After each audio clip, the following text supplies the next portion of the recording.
இளைஞர்கள், முதியோர், உழவர்கள், உழைப்பாளர்கள்னு தமிழ்நாட்டில் இருக்கக்கூடிய ஒவ்வொரு குடும்பமும் பயனடையக்கூடிய வகையில திட்டங்களை பார்த்து பார்த்து செயல்படுத்திக்கிட்டு வரோம். இப்படி எந்த அரசாவது செயல்படுதா?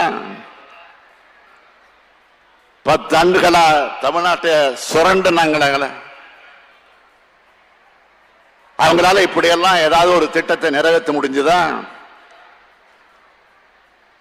உங்களுக்காக பாடுபட முடிஞ்சுதா? அவங்களால இப்படி ஒரு பட்டியலை போட முடியுமா? முடியாது. ஏன்னா இந்த தருமபுரி மற்றும் கிருஷ்ணகிரி மக்களுக்கான ஒகேனக்கல் திட்டத்தையே முடக்கினதுதான் அதிமுக ஆட்சியோட சாதனை. சாதனை தான் இல்லைன்னா அவங்களால ஏற்பட்ட வேதனை உங்களுக்கு